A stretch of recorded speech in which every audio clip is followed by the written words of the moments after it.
श्री संत अच्युतानंद दास, जिन्हें लोग उनके द्वारा की गई भविष्यवाणियों के लिए जानते हैं।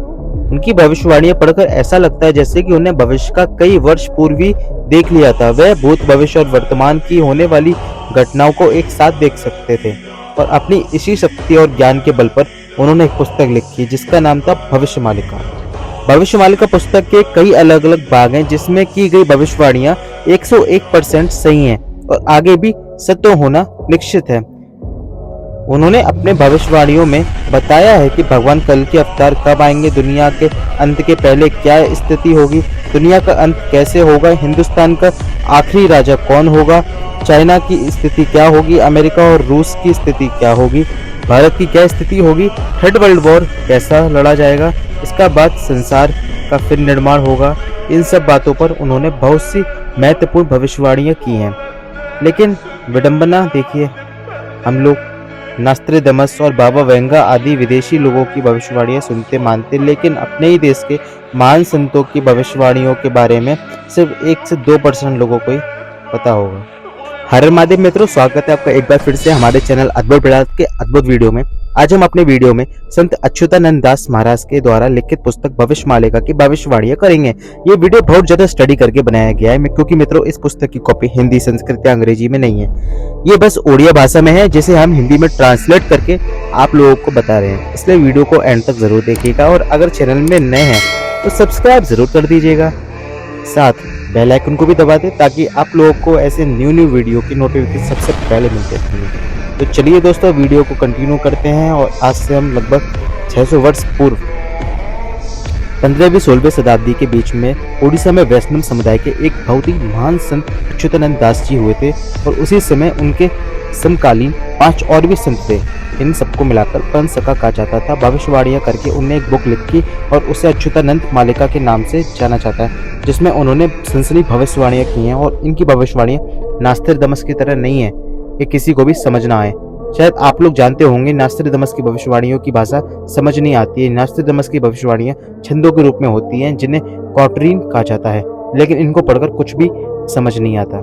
जब कोई घटना घट जाती है तो लोग कहने लगते हैं कि देखो नास्ट्रेडमस ने तो ऐसा बोला था, लेकिन संत अच्युतानंद दास जी ने बहुत सीधी भाषा में भविष्यवाणियां की हैं। इस पुस्तक में बहुत सी हैं, लेकिन कुछ महत्वपूर्ण भविष्यवाणियां को ही आज के इस वीडियो में हम जानेंगे। इनकी भविष्यवाणियों को हम 3 श्रेणी में बांट करके देख सकते हैं।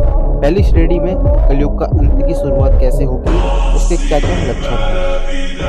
दूसरी श्रेणी में जब संसार का अंत शुरू होगा तो क्या क्या होगा, बल्कि भगवान का जन्म कहाँ होगा, किस तरीके से विश्व का अंत होगा। और तीसरी प्रकार की भविष्यवाणी राजनीति से संबंधित है, जिसमें उन्होंने भारत, चाइना, अमेरिका और रशिया आदि देशों के बारे में बताया है और साथ साथ उड़ीसा के बारे में उन्होंने बहुत कुछ लिखा है और उन्होंने बताया है कि भारत का अंतिम राजा कौन होगा, कैसा होगा। सबसे पहले बात करते हैं पहली श्रेणी की। वो भविष्यवाणिका में लिखते हैं सूर्य अपनी परोपकारिता छोड़ देगा, अर्थात सूर्य इस पृथ्वी पर जीवन देने वाला माना जाता है, वह जीवन लेने वाला बन जाएगा। जैसा कि हम लोग आजकल देख भी रहे हैं कि कई लोग सूर्य की निकलने वाली 12 वजनी किरणों के कारण स्किन कैंसर आदि बीमारियों से पीड़ित हो रहे हैं और इसमें से कई लोगों की मृत्यु भी हो रही है। वह लिखते हैं कि एक समय ऐसा आएगा कि जब लोग भगवान को भूल जाएंगे, अच्छे कर्मों को भूल जाएंगे और भगवान के भक्तों और धर्मों को मजाक उड़ाने लग जाएंगे। भगवान के भक्तों को कुछ लोग परेशान करना भी शुरू कर देंगे और धीरे धीरे प्रभु को मानने वालों की संख्या बहुत ही कम रह जाएंगी। संस्कार पूरी तरीके से लुप्त हो जाएगा और बड़े और शिक्षकों का कोई भी आदर नहीं करेगा। अज्ञानी एवं धूर्त लोग अपने बेस कौशल, धूर्तता, मार्केटिंग एवं पॉपुलरिटी करके धार्मिक गुरु बन जाएंगे और आम लोगों को बरगलाने का काम करेंगे, उनको पथभ्रष्ट काम करेंगे। महिला और पुरुष दोनों ही बिना किसी शर्म के व्यभिचार और अश्लीलता में लिप्त हो जाएंगे। और सोचने वाली बात यह है कि जिस समय ये भविष्यवाणियां की गई थी उस समय भारत में भक्ति काल का दौर चल रहा था और कोई भी इस प्रकार की बातें सोच भी नहीं सकता था। उन्होंने अपनी भविष्यवाणी में बताया है कि बहुत कम उम्र में ही बिना शादी के बच्चे भी पैदा होने लगेंगे। इसको आज हम लिविंग रिलेशनशिप के रूप में सच होता हुआ देख सकते हैं। वह लोगों को बहुत ज्यादा परेशान करेंगी। शायद वे आंधी तूफान की बात कर रहे थे। विचित्र तरह के रोग एक के बाद एक आना इस दुनिया में शुरू हो जाएंगे और ये बीमारियां ऐसी होंगी ना इस पर दवा काम करेगी ना दुआ काम करेगी। इसलिए ऐसी बीमारियों की वजह से करोड़ों अरबों लोग काल के ग्रह में समा जाएंगे। गांवों में, कस्बों में एवं शहरों में जंगली जानवर, सांप, बिच्छू, शेरों का हमला होगा। और आप न्यूज में देख भी सकते हैं कि ये कई जानवरों के खबर शहर में घुसने की आती रहती है। जगन्नाथपुरी को जोड़ने वाला एक राष्ट्रीय राजमार्ग का निर्माण होगा।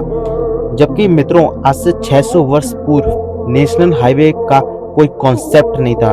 ओडिशा का अंतिम राजा एक बालक रथ होगा, अर्थात एक ऐसा व्यक्ति जिसकी उम्र तो ज्यादा होगी लेकिन बालक बुद्धि होगा। पुरी के अंतिम राजा गजपति महाराज होंगे और अभी के राजा गजपति महाराज ही हैं। जगन्नाथपुरी मंदिर के ऊपर से पत्थर नीचे की ओर गिरने लगेंगे। मंदिर का ध्वज कई बार नीचे गिरेगा और मंदिर के अंदर खून दिखेगा। और मंदिर में जहाँ पर 3 देवता स्थापित हैं उनके ऊपर जो वस्त्र लगाए उसमें आग लग जाएगी। मंदिर के प्रशासन में कई प्रकार की कमियां सामने आएंगी और इस प्रकार की घटनाएं कई बार जगन्नाथपुरी मंदिर में हो चुकी हैं। पत्थर नहीं गिरा पर ध्वज कई बार गिर चुका है और भी कई कमियां निकली हैं। जब प्रलय आएगा तब जल स्तर इतना ज्यादा बढ़ जाएगा, जगन्नाथपुरी के 22वीं सीढ़ी तक पानी भर जाएगा और जगन्नाथपुरी से भगवान को एक स्थान से दूसरे स्थान पर स्थापित किया जाएगा।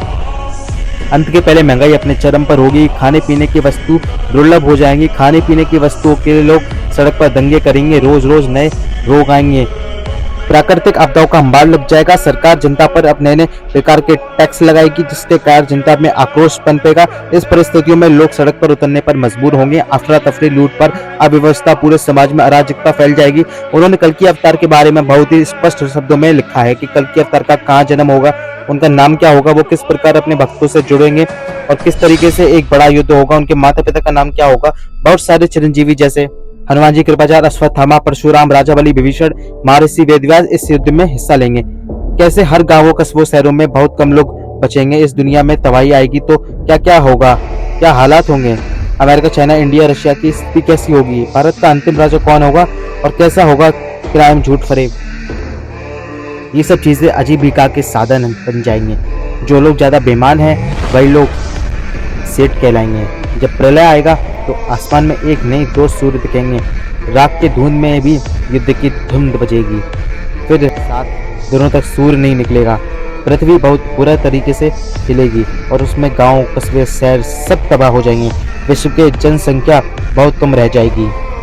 एक गांव में मुश्किल से 6 से 7 लोग ही जीवित रहेंगे। समुद्र आगे की ओर बढ़ जाएगा।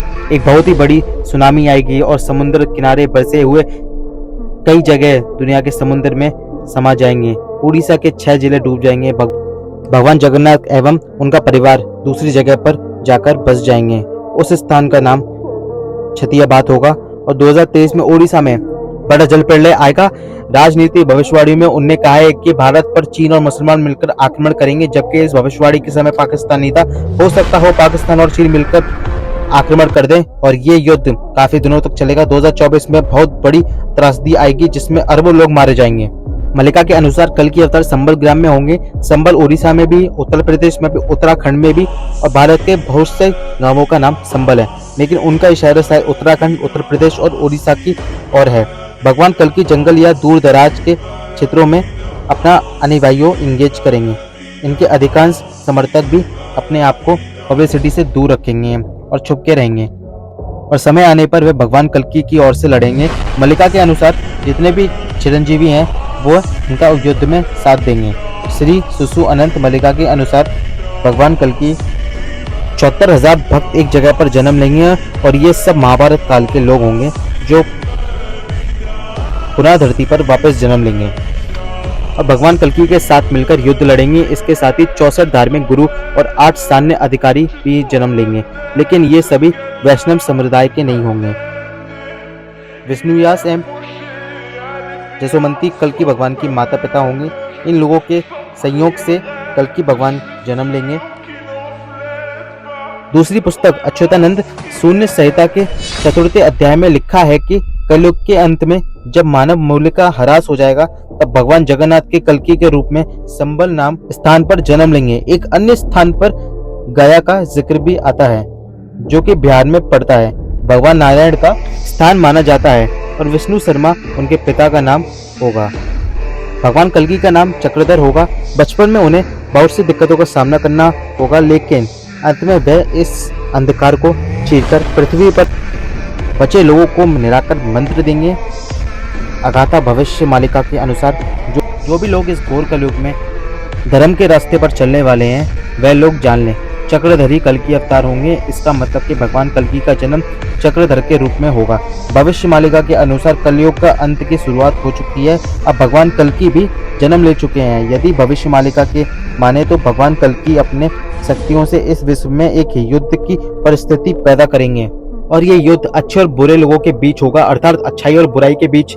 इस युद्ध के भविष्य सबको झेलनी पड़ेगी। लोग कीट पतंगों की तरह कटेंगे और लोग इतने त्रस्त हो जाएंगे कि त्राहिमाम करेंगे और किसी अवतार के अवतरित होने की गुहार लगाएंगे। और ये वो समय होगा जब भगवान कल्कि अपने आपको लोगों के सामने प्रस्तुत करेंगे। एक भयंकर युद्ध होगा। उसके बाद विश्व की जनसंख्या 64 करोड़ रह जाएगी, अर्थात आज के हिसाब से सिर्फ केवल 7-8% लोग ही बचेंगे और इसमें से भी 33 करोड़ लोग भारत के होंगे, बाकी 31 करोड़ पूरे विश्व में रहेंगे। मतलब भारत में भी 100 करोड़ लोगों को मरना पड़ेगा।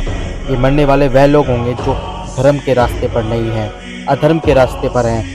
तो लोग बंगला गाड़ी बनाने में इतने मग्न हैं कि मानव मूल्यों को उन्हें छोड़ दिया है। इस युद्ध के बाद जब विश्व की जनसंख्या बहुत कम रह जाएगी तब इस विश्व का भगवान कल्कि पुनर्निर्माण करेंगे। इसके बाद 1000 वर्ष तक शांति बनी रहेगी। यदि भविष्य मालिका की माने तो अमेरिका का भी बहुत सा हिस्सा जलमग्न हो जाएगा और रूस पूरी तरह से हिंदू राष्ट्र बन जाएगा।